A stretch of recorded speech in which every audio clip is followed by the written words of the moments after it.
안녕하세요. 닉입니다. 제가 오랜만에 이렇게 영상을 올리게 되는데요.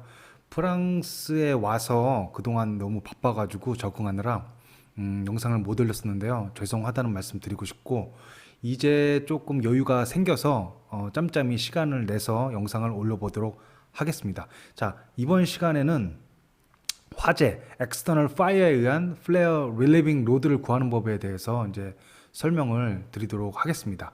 자, 저는 개인적으로 지금 설명할 external fire에 대한 압력과 relieving load 계산이 제가 이 일을 시작하면서 가장 흥미롭게 느꼈던 어떤 주제예요. 사실 이제 지금도 제 친구들이라든지 뭐 가족들도 제가 정확하게 무슨 일을 하는지를 모릅니다. 일단 가족들도 뭐 무슨 화학공학 전공해서 건설 회사를 들어가? 그리고 거기서 뭐해? 엔지니어라고? 엔지니어가 뭔데? 이러는데 그나마 이제 external fire 계산하는 이런 이야기를 해주면은 하고 어느 정도를 내가 하는 일에 대해서 네가 이런 일을 하는구나라고 이해를 하는 것 같아요. 그래서 조금 개인적으로 좀 흥미를 느꼈었던 주제이기도 합니다. 자, 그럼 설명을 해 볼 건데 external fire 시나리오예요. 우리 저번 시간에 closed outlet over pressure 시나리오에 대해서 설명을 했었죠. 이것도 그 시나리오 중에 하나입니다. external fire 시나리오 케이스. 이제 한국말로는 외부 화재인데 무슨 뜻이냐? 이 이퀴먼트 외부에서 불이 났을 때를 말하는 거예요. 뭐 건물 외부에서 일어나는 화재가 아니라 우리 공장을 말하면은 이퀴먼트도 있지 않습니까? 뭐 파이핑이라든지 베셀, 열교환기 이런 장치들의 외부에서 불이 났을 때를 말하는 거예요. external fire라는 거는. 그럼 이럴 수도 있잖아요. internal fire도 있어? 이렇게 물어볼 수 있는데 물론 있습니다. 장치 안에서 일어나는 불도 있겠죠. 그런데 그런 경우에는 fire라고 하지 않고 internal fire라고 하지 않고 internal explosion이라고 해요. 이제 폭발인 거죠, 폭발. 왜냐하면 외부에서는 산소가 더 많고 이제 어떤 휘발성 기체라든지 액체가 불이 붙어서 일어나는 건요. 파이어라고 하면은 어때요? 그 이퀴먼트 내부에는 산소가 더 적겠죠. 그 휘발성 성분이 더 많겠죠. 그러다 보니까 더 이게 그 연소가 빠르게 일어납니다. 그걸 우리는 이제 explosion이라고 하죠. 그래서 internal explosion이라고 한다라는 겁니다. 뭐 당연한 얘기겠지만 이퀴먼트들 베셀이라든지 파이핑, 히트 익스체인저, 컬럼, 탱크 이러한 공장의 장치의 외부에서 불이 일어나면은 내부 안에 플루이드들, 뭐 리퀴드가 될 수도 있고 가스가 될 수도 있겠죠. 그것들이 힐업, 그 온도가 올라가면서 압력이 높아지게 된다는 겁니다. 그럼 이제 우리가 해줘야 할 것은 불이 나서 그 내부의 압력이 높아지면 어떻게 돼요? 폭발할 수도 있고 또 폭발하면 어떻게 돼요? 주변 사람들 주변에 있던 다른 장치들이 피해를 입으니까 압력이 올라가지 못하도록 PRD, Pressure Relieving Device를 설계를 해서 구매를 해서 이 보호해야 될 이퀴먼트들, 컬럼 탱크면 탱크, 뭐 베셀이면 베셀, 거기다가 이제 설치를 해서 달아줘야 한다라는 거죠. 자, 그러면 파이어가 일어나면 어떻게 돼요? 뭘 리졸트는데요? 오버프레셔를 초래한다고 돼 있죠. 그러면 왜? 뭐 때문에 오버프레셔가 초래가 되냐?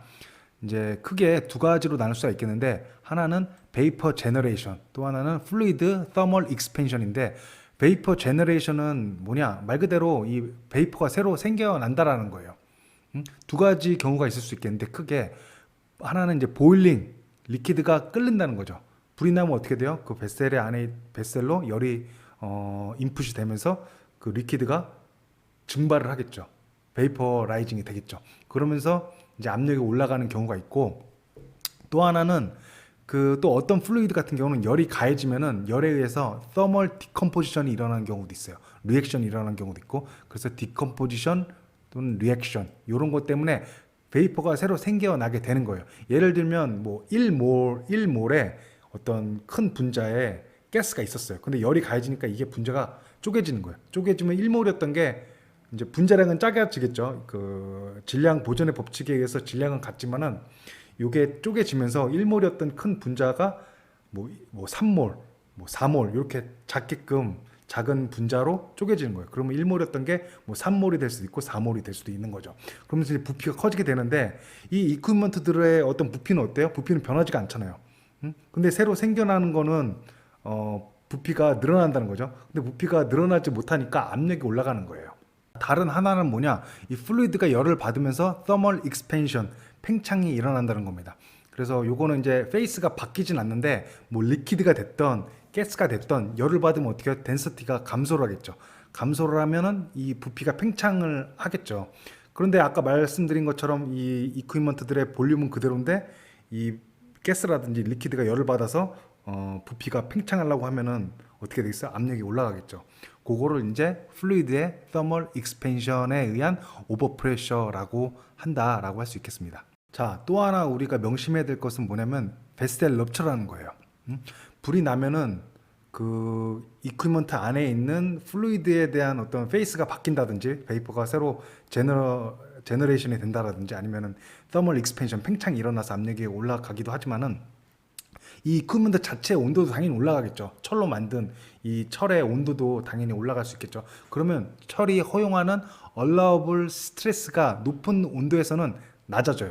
그럼 그걸 넘어서는 압력이 내부에서 가해진다? 그러면 그 폭발을 하게 되는 거죠. 뭐 철 외벽이 찢어진다든지 아니면 폭발을 하게 되는데 그걸 이제 베스텔 럽처라고 합니다.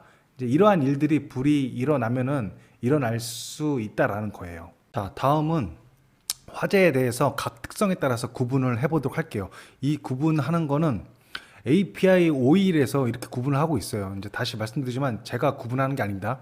저는 이 설명을 우리의 텍스트북은 API 5.1이에요. 뭐 코샤도 아니고 뭐 다른 것도 아닙니다. 뭐 프렌치 레귤레이션도 아니고 미국의 API 5.1을 설명을 드리는 거니까 그거에 대해서 제가 이렇게 이해하기 쉽게 설명을 드리고 이것이 현업에서는 어떻게 사용되는지에 대해서 설명을 드린다라는 거를 잘 또 명심을 하면서 들어주세요. 제가 만든 것들이 아닙니다. 그래서 거기서 보면 이 파이어의 형태를 특성에 따라서 세 가지를 구분하고 있는데 어떻게 세 가지냐? 오픈 풀 파이어 그리고 컨파인드 풀 파이어, 제트 파이어 이렇게 세 가지로 구분을 하고 있어요. 그래서 오픈 풀 파이어는 뭐냐?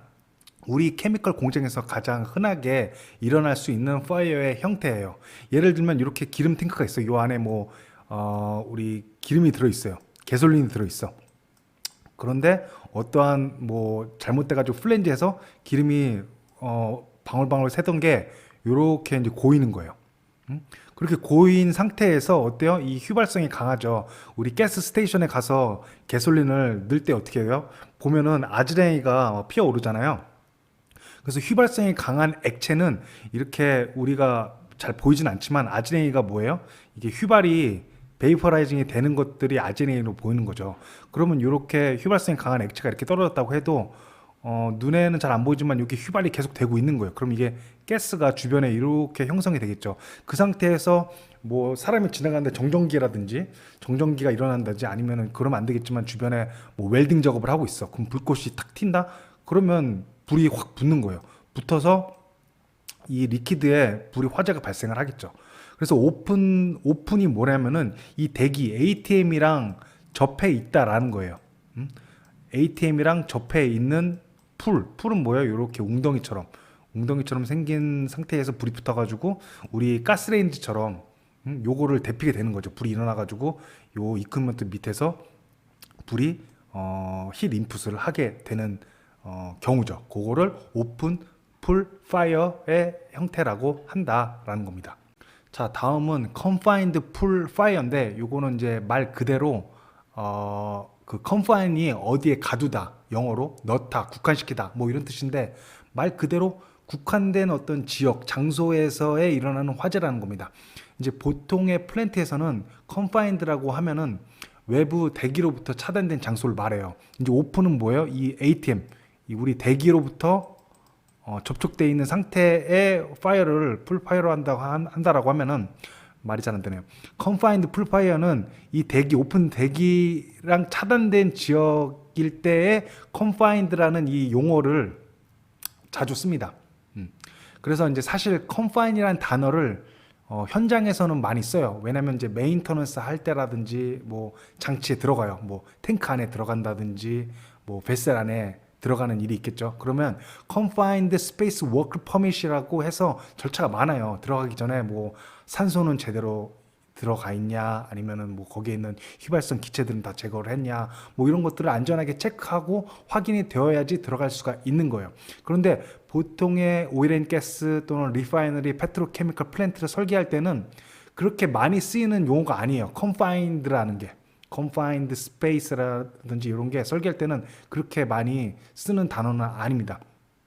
왜냐? 장치들, 이 탱크라든지 이퀴먼트들을 우리 보통은 건물 안에 설치하지 않거든요. 우리 여수 단지라든지 대산 이런 데 가면은 이 탱크를 그냥 펜스 밖에서 볼 수 있잖아요. 차 타고 가면서 탱크가 있는 걸 그대로 볼 수 있잖아요.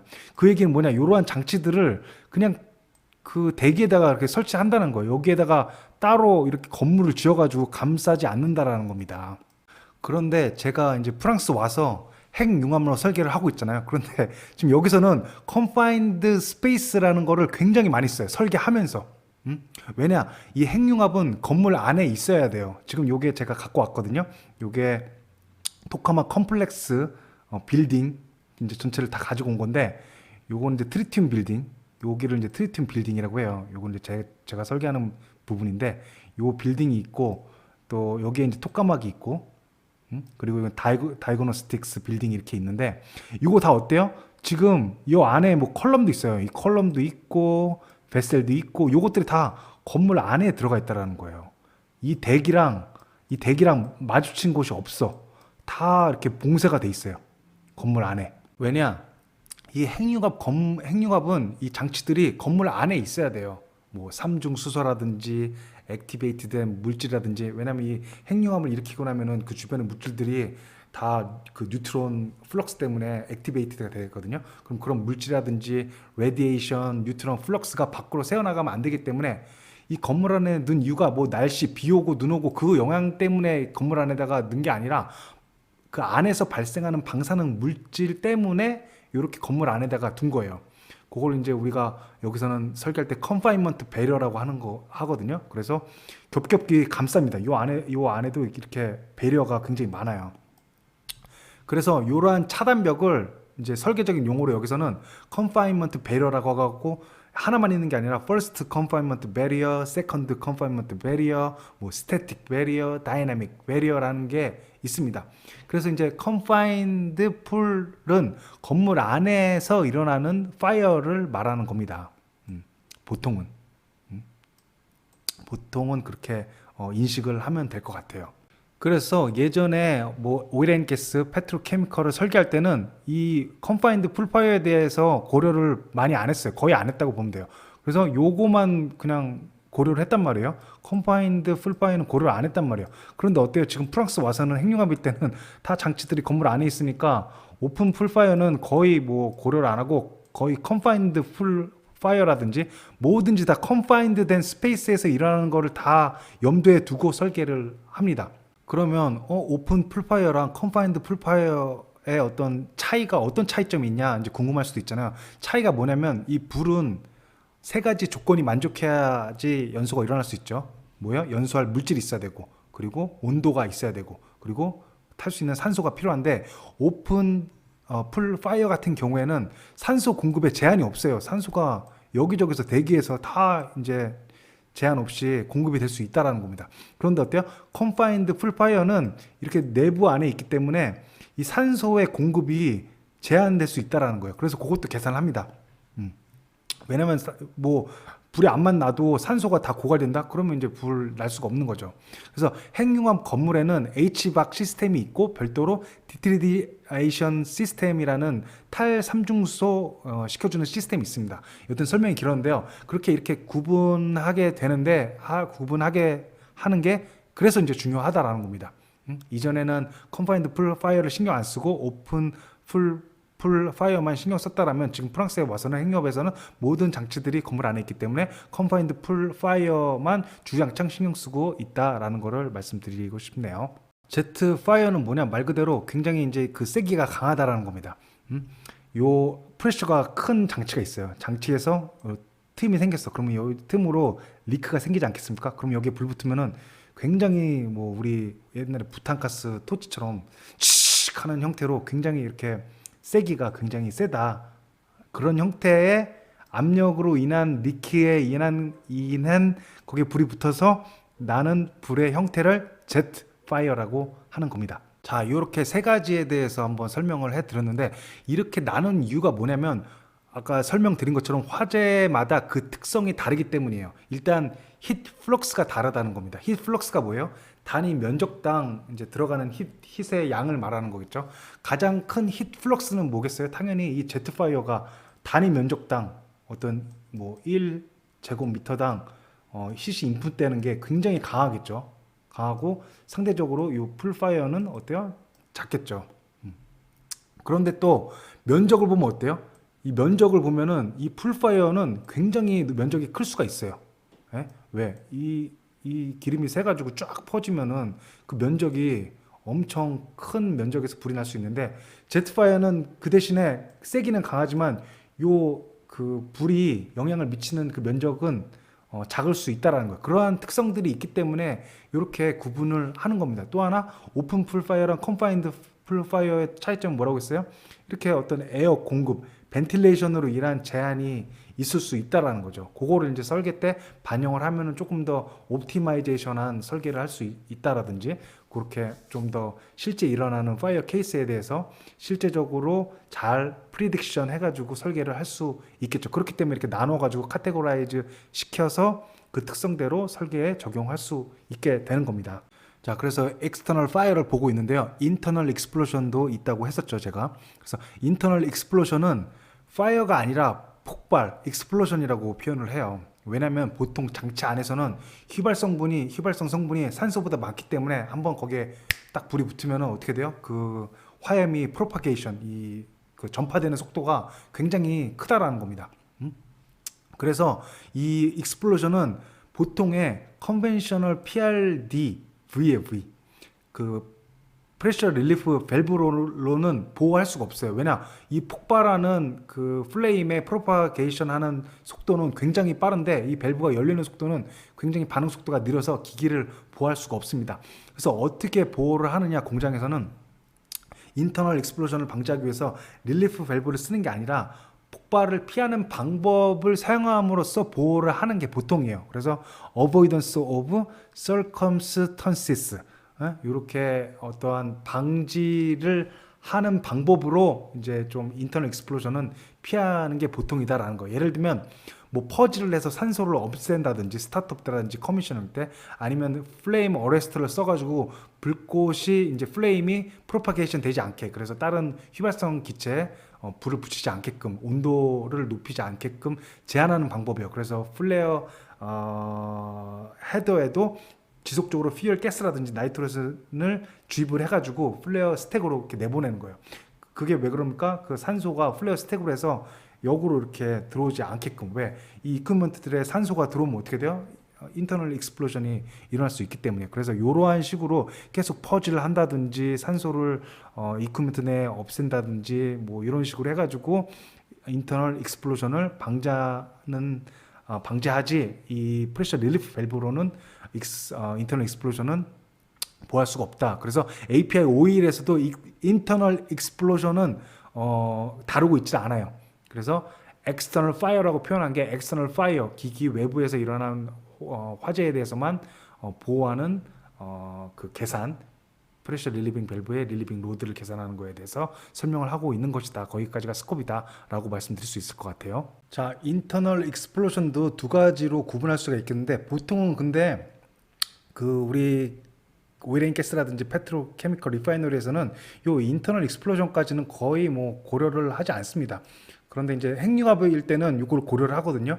그래서 이제 간단하게 말씀드리면 이걸 두 가지로 나눌 수가 있는데, 데플라그레이션이랑 데토네이션으로 구분할 수가 있어요. 이건 뭐로 구분하냐면, 인터널 익스플로전은 그 화염이 확 프로파게이션, 이 전파되는 속도에 따라서 두 가지로 구분하는 건데, 데플라그레이션은 뭐냐, 이 음속 이하인 좀 느린 어떤 그 익스플로전일 때를 데플라그레이션이라고 하고, 정말 빠른 거 있잖아요. 음속 이상의 프로파게이션 벨로시티의 폭발 특성을 가진 거는 데토네이션이라고 표현을 합니다. 그래서 요거 같은 경우에는 API 5.1에서 디테일하게 다루지 않고 NFPA, National Fire Protection Association 68을 보면은 디플라그레이션에 대한 벤팅에 대한 가이드라인이 있습니다. 그래서 요거를 보고 하지 AP에서는 다루고 있지 않다. 디테일하게 그 정도만 알아두시면은 될 것 같아요. 여기서는.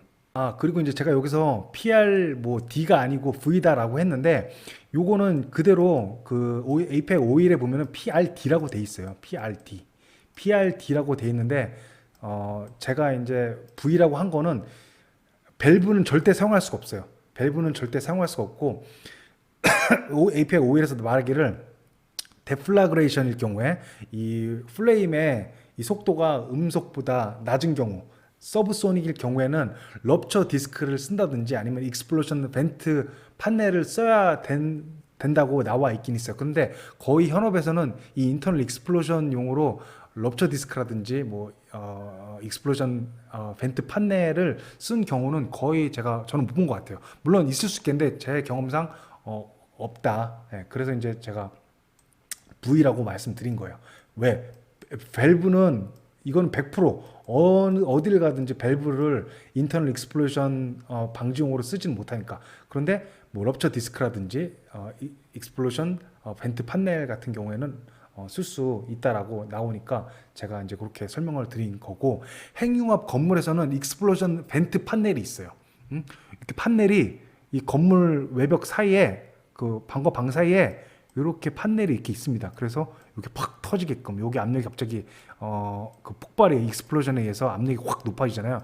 그럼 그거를 옆방으로 이렇게 압력을 분산시킬 수 있게끔 여기서는 인터널 익스플로전 용으로 익스플로전 벤트 판넬을 쓴다든지 아니면 이머전시 벤트를 방과 방 사이 벽에다가 설치하는 경우가 있습니다. 자, 다음은 우리가 많은 이제 대부분의 오일 앤 가스 리파이너리 뭐 페트로케미컬 공장에서는 API 521에 따라서 해외 프로젝트 같은 경우에는 설계를 하는데, 물론 코샤를 따르기도 하죠. 국내 한국 법규. 근데 이제 90% 이상은 다 이 API 521에서 코샤 뭐 한국 법규로 그냥 복사 붙이기해서 가져온 것들이다. 가져오는 것도 그냥 제대로 완전히 가져오려면은 제대로 다 가져오거나, 그것도 아니고 앞뒤 다 자르고 알맹이만 가져와서 코샤라든지 뭐 한국 법규를 보면은 뭐 이유도 없어. 그냥 다 자르고 이거 해라, 따르래. 그래서 이제 더 이해하고 공부하기가 힘들다. 이제 번역을 하면서 또 오역이 됐을 수도 있고 더 어렵죠. 그래서 영어 단어는 이제 보면은 단어 하나하나의 정의를 다 해줍니다.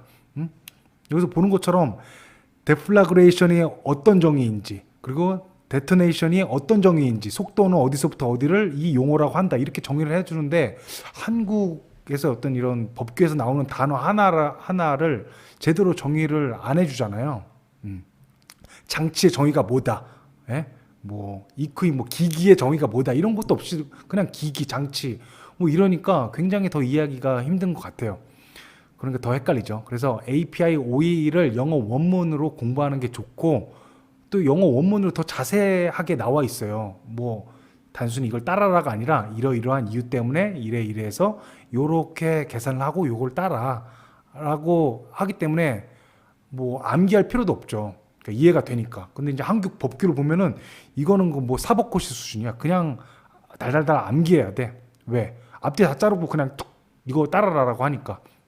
근데 이것처럼 어떤 코 이피션트 같은 경우 어디서 왔는지 이런 걸 다 알 수 있으니까 더 좋다라는 거죠. 자, 이 말이 길었는데, 이 API 521의 파이어 케이스에서도 디자인 베이시스가 있겠죠. 그래서 항상 이 디자인 근거를 알고 있는 게 굉장히 중요하다고 했어요. 이거 모르고 어떤 규칙이 있는데 규칙 모르고 미팅 참가하면 혼자 헛소리 할 수가 있어요. 이게 예를 들어서 다 같이 장기를 두기로 했는데 장기 두는 법을 몰라. 뭐 포 가지고 그냥 차처럼 쓴다든지, 쫄 가지고 뭐 차처럼 쓰다든지 포처럼 쓴다든지 하면은 장기를 둘 수가 없는 거예요. 그래서 장기 두는 방법을 알아야지만이 제대로 같이 플레이를 하고 디스커션을 할 수가 있는 거죠. 그런데 이 의외로 미팅 할 때 보면은 이러한 규칙을 모르는 상태에서 헛소리하는 사람이 굉장히 많다. 그럼 마치 법을 모르고 재판장 와가지고 그 지휘는 변호사야. 변호사인데 법을 하나도 모르고 그냥 이러이러해서 유죄 아닙니까? 이러면은 굉장히 이제 그 말이 안 통하게 되는 거죠. 그래서 요번에는 지금부터는 규칙이 어떤 규칙이 있는지, 엑스터널 파이어를 계산하는 데 있어서 어떠한 규칙을 사용해야 하는지에 대해서 한 번씩 알아보도록 하겠습니다. 굉장히 중요합니다. 자, 그러면 이제 규칙을 알아보기 전에 염두에 두고 있어야 될 것들을 한번 설명을 간략하게 드려보겠습니다. 그러면 fire hit intensity, 이제 세기, hit의 세기, 강한 어떤 세기를 말하는 거죠. 이 세기는 뭐에 의해서 바뀔 수가 있냐면은 어떤 것이 탈 건지, fuel, 타는 물질이 무엇인지, 그리고 ventilation, 이 산소 공급이 원활한지, 그리고 이 릴리스, 아까 말한 제트파이어 같은 경우는 이 릴리스의 플로우 레이트이 얼마나 되는지, 그 레이스는 어느 정도인지, 그리고 다른 팩터에 의해서도 이 힛 인텐시티는 베리하다는 거예요. 다양할 수 있다라는 거예요. 그래서 API 5.1에 보면 뭐라고 나왔냐면 오픈 풀 파이어, 컨파인드 풀 파이어, 제트 파이어에 이제 힛 인텐시티가 이렇게 나와 있어요. 이렇게 힛 인풋, 킬로와트 퍼 단위 면적당 킬로와트, 이런 식으로 나타내 있어요. 그럼 어때요? 요 400이죠.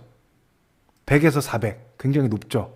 제트 파이어의 힛의 어떤 단위 면적당 들어가는 힛 킬로와트의 인텐시티가 이렇게 된다. 범위를 대강 알려준 거예요. 보통 실험 위에서 해보니까 이렇게 나온다. 그럼 오픈 풀 파이어 같은 경우에는 50에서 150이죠. 낮죠. 상대적으로 요 제트 파이어보다. 그리고 그 중간에 컨파인드 풀 파이어가 있다라는 거예요. 그래서 요거의 어떤 범위를 대충 이제 설명해 준 겁니다. 요거를 뭐 외울 필요는 없어요. 그냥 오픈 풀 파이어가 제트 파이어보다 작구나.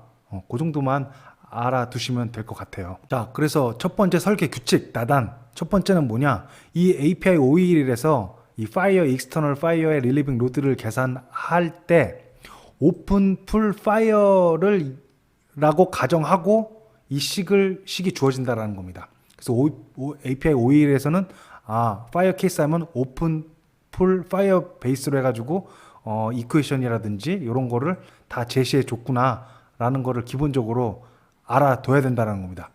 Basis for sizing PILD for the fire case. 그래서 API 5.1에서 오픈 풀 파이어를 기준으로 해서 이렇게 hit을 구하는 식을 알려줬습니다. 그래서 보면은 Q는 뭐예요? Total Heat Absorption. 그러니까 어떠한 유체, 그 이퀄먼트에 담긴 유체에 불로 인해 가지고 파이어로 인해서 들어가는 Q 열량을 구하는 식을 줬는데 그 열량이라는 거죠. 그거는 이제 에너지죠. 뭐 와트로 표현될 수도 있고 BTU per hour로 될 수도 있고 뭐 킬로줄로 될 수도 있고 이렇게 표현이 되겠죠. 그리고 C1은 컨스턴트예요. 컨스턴트에 대해서도 설명을 드리겠고 F는 environment factor예요. 요거는 일단 1로 알아두시고 나중에 설명을 드리도록 하겠습니다. 그래서 AWS는 뭐예요? Total Wetted Surface Area예요.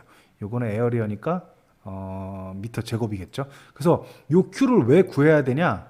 Q를 구해야 되는 이유가 뭐냐면은 이렇게 뱃셀이 이렇게 있어요. 뱃셀이 있으면은 요 안에 리퀴드가 이렇게 있겠죠. 그래서 불이 나면은 hit이 인풋이 되겠죠. Q가 인풋이 되겠죠. 그래서 이 Q를 구하면은 어디다 쓰려냐고 하면은 이 Q가 뭐 예를 들어 킬로줄이 이제 인풋이 된다라고 하면은 요거를 요 리퀴드의 잠열 레이턴트 힛 있죠. 레이턴트 힛이 뭐예요?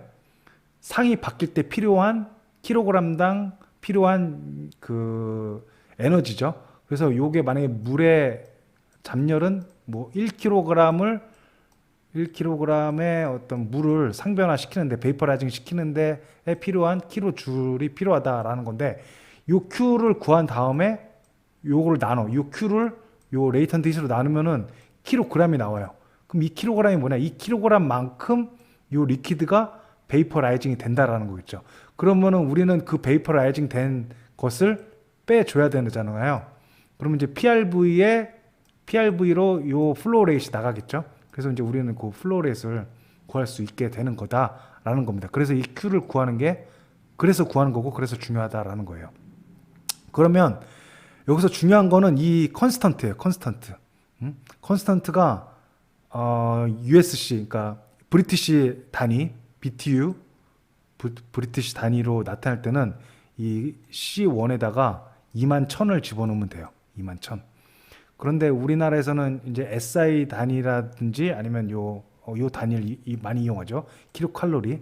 그래서 킬로칼로리 per hour 곱하기 스퀘어 미터 이렇게 나타내면은 2만 1000이 이렇게 37,140이 이렇게 되는 건데, 그래서 우리나라 이 파이어 케이스 로드 구하는 엑셀 시트에 보면은, 회사에 보면은 2만 1000이 적혀 있는 게 아니라 이렇게 37,140이 엑셀 시트에 포뮬러에 들어가 있는 경우가 많을 거예요.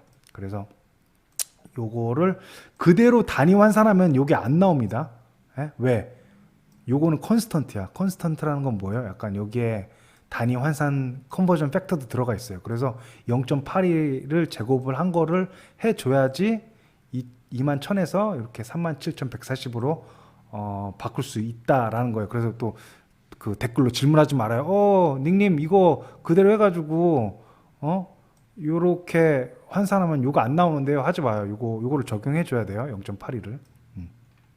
하여튼 그러한 요 오픈풀 파이어를 통해 가지고 요 C1에다가 요 2만 1000을 넣어줬다라는 거예요. 그러면 2만 1000의 기준은 뭐냐? 오픈풀 파이어라는 거예요. 오픈풀 파이어. 그래서 요거 이제 컨스턴트라고 나왔지만 요거를 정확하게는 말할 수 없지만, 왜냐하면 여기에 그 유닛 컨버전 팩터가 또 들어가 있기 때문에, 그래서 요거의 단위를 굳이 나타내자라고 하면은 BTU 요거예요.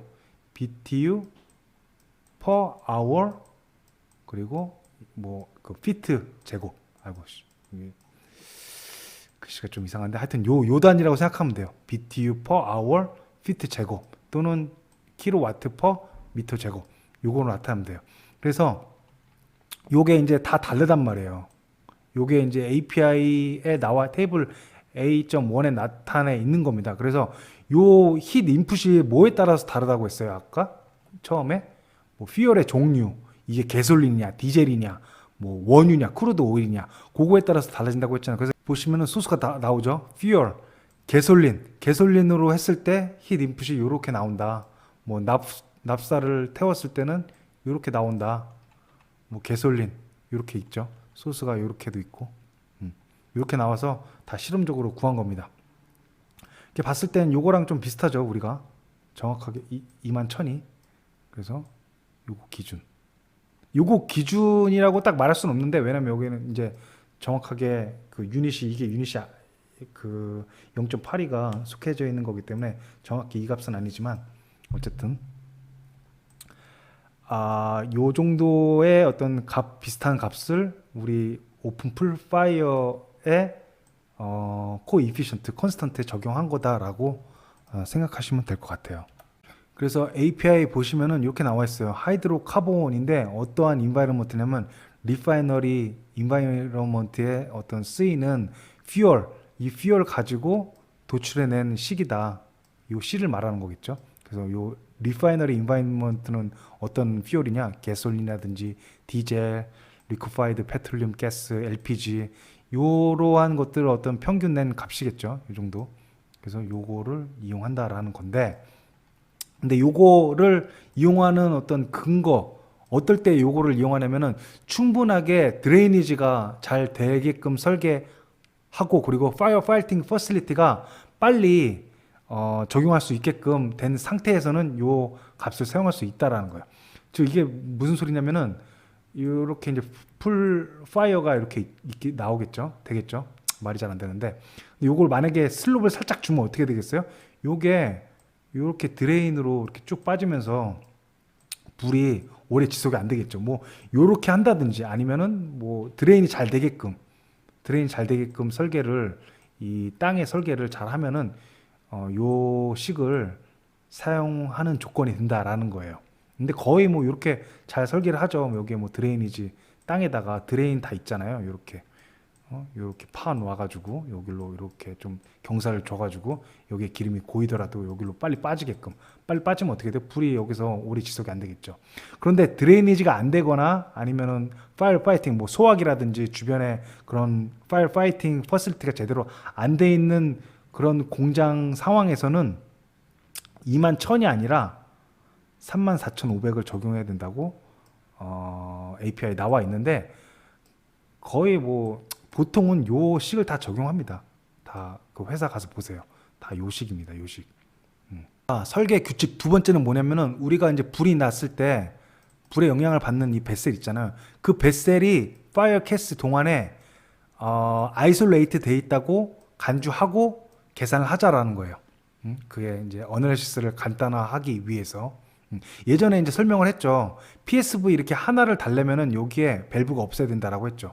만약에 밸브가 이렇게 있다, 밸브가 이렇게 있다라고 하면 여기에도 PS 달아야 돼. 이 PSV는 뭘 보호하기 위해서요? 이 열교환기. 또 여기도 밸브가 다 이렇게 있죠. 있으면 요거는 보호하는 PSV가 또 이렇게 달려 있어야 된다라는 거예요. 그래서 이 말은 뭐냐면은, 불이 났을 때 밸브가 이렇게 있으면은 요 밸브가 다 잠겼다라고 생각하고, 요 이퀴먼트는 아이솔레이션 됐다. 다른 시스템, 뭐 업스트림이 됐건 다운스트림이 됐건 다른 시스템으로부터 아이솔레이션 됐다라고 생각하고 파이어 케이스의 릴리빙 로드를 계산하자라는 게 두 번째 규칙이에요. 그런데 사실은 프로젝트마다 다를 수 있고, 또 다르게 설정을 할 수도 있습니다. 뭐 이 밸브에 락 오픈을 걸어뒀다라고 하면은 불이 났어도 여기는 항상 열려 있다라고 해가지고 요 볼륨도 영향을 같이 미치게 할 수 있다라고 하는데, 이제 보통 제너럴하게는 밸브가 있으면은 이렇게 잠겼다라고 간주하고 이렇게 계산한다라는 거예요. 왜냐면 요거를 만약에 열려 있다라고 생각을 하면은 되게 복잡해지겠죠, 계산이.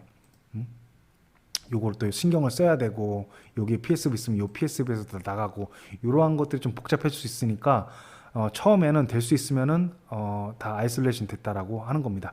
근데 그게 또 어느 정도 타당성이 있는 게 뭐냐면은, 요게 그 셧다운 밸브라는 게 있어요, 공장에서는. 그래서 불이 났을 때 어떻게 했어요? 오퍼레이터들이 컨트롤룸에 가가지고 셧다운 버튼을 탁 누르면 어떻게 되겠어요? 요게 잠길 수 있다라는 거죠. 그래서 그런 경우에도 요게 아이솔레이션 될 수 있고, 또 어떤 경우 있겠어요? 여기서 이제 막 새기 시작했어. 개솔린이 막 새. 새면은 운전원이 어떻게 해서 이게 새면은 어딜 잠궈야 될 거 아니야. 그러면 이 들어오는 인라인을 막 잠글 수도 있다라는 거죠. 여기를 잠근다든지 여기를 잠근다든지. 왜?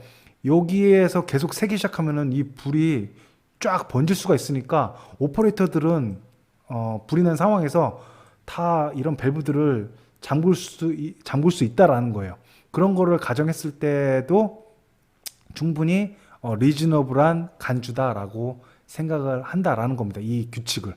그래서 익스터널 파이어 계산할 때는 이 뱃셀이 아이솔레이션 돼 있다. 다른 곳과 아이솔레이션을 굉장히 많이 하는데, 하여튼 돼 있다고 가정하고, 그게 계산하기도 간단하고 심플리파이드 된 거고 하기 때문에 그렇게 하는 규칙이 있습니다. 꼭 이게 100% 맞는 건 아닙니다. 그 프로젝트에 따라서 바뀔 수도 있는데, API OE를 따라한다라고 하면은 이 베이스로 나는 했다. 근거가 뭐냐 했을 때 API OE에 이렇게 돼 있다 라는 겁니다. 자, 제가 세 번째 규칙은 세 번째 규칙, 이제 여러 규칙이 또 있는데, 요거는 이제 다음 시간에 자세히 또 설명을 하기도 하고, 왜냐면 이제 다음부터 규칙이 굉장히 중요한 규칙이 많아요. 중요한 규칙이 많아가지고 그거에는 다음 시간에 설명을 해드리도록 하고, 제가 이 쓸데없는 설명이 좀 많은 것 같은데, 어쨌든 쓸데없는 설명이라도 제가 어떤 경험이라든지 실제 설계하면서 했던 것들을 말하니까 이해하는 데 도움이 될 거라고 생각을 합니다. 그래서 좀 속도 빠르게 하셔가지고 보시면은 이해하는 데 좋을 것 같습니다. 네, 봐주셔서 감사합니다. 바이.